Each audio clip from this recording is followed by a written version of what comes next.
Ecco, l'ARPA Friuli Venezia Giulia ha fatto con la Lega Navale di Trieste, del distretto di Trieste, una convenzione all'interno di un progetto europeo che si chiama Firespill.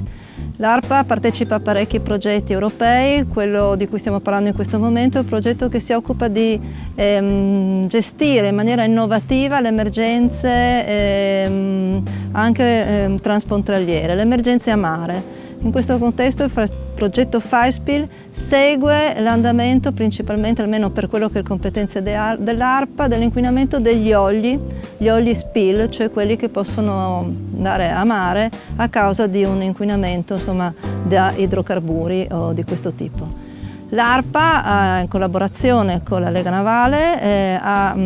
deciso di installare il radar che è stato acquistato proprio con i soldi di questo progetto europeo Italia-Croazia all'interno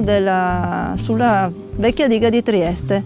La collaborazione con la Lega Navale quindi è cominciata mesi fa con la stipula della convenzione e finalmente posso dire oggi siamo qua, la Lega Navale ha finito la parte di preparazione del manufatto che dovrà in qualche modo contenere il radar che ci servirà per cosa? Questo radar completerà le conoscenze sul Golfo, su quelli che sono gli andamenti del nostro mare, come il nostro mare si muove. Completa perché? Perché già esistono 2 radar che monitorano l'andamento del mare, il Motondoso, uno è posizionato nella zona di Aurisina, l'altro è a Pirano. Quando 2 radar entrano in comunicazione c'è una zona cieca, la zona cieca è proprio il contatto che avviene tra 2 radar, questo terzo radar riempirà un buco che ci permetterà di conoscere meglio le caratteristiche del nostro mare per fare delle modellazioni più precise, praticamente all'interno di un concerto, uno strumento che dà una maggiore risonanza e nel nostro caso una maggiore precisione per poter fare modellazioni che ci servono, ribadisco, per conoscere meglio come si muove eventualmente un inquinante. Durante questo progetto l'ARPA ha acquistato anche strumentazione innovativa che ci permetterà di seguirlo anche proprio, si chiamano drifter. Abbiamo acquistato anche dei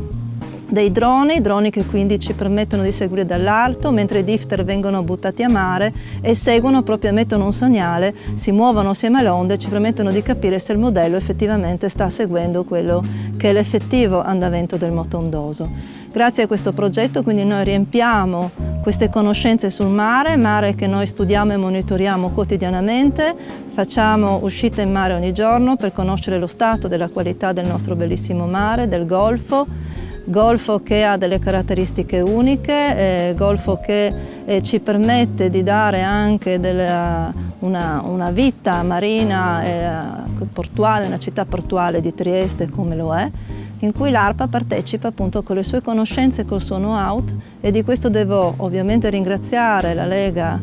Navale del distretto di Trieste perché ci sta permettendo proprio di completare le nostre nozioni, le nostre conoscenze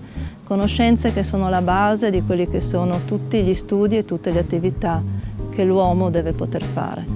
Quindi insomma speriamo di continuare questa collaborazione. Il radar verrà installato tra pochissimi giorni e iniziamo a dare il nostro contributo assieme alla Lega Navale anche non solo per le problematiche ambientali, ma il radar potrà servire anche per altre situazioni come aumentare la sicurezza in mare qualora servono in certe situazioni. Ovviamente l'agenzia è a supporto dell'autorità competente che segue le emergenze a mare, che è la Guardia Costiera, ma comunque insomma siamo in questo contesto all'interno di un percorso che ci permetterà di seguire meglio le emergenze con anche campionatori più efficaci, nuove tecnologie di nuova gestione.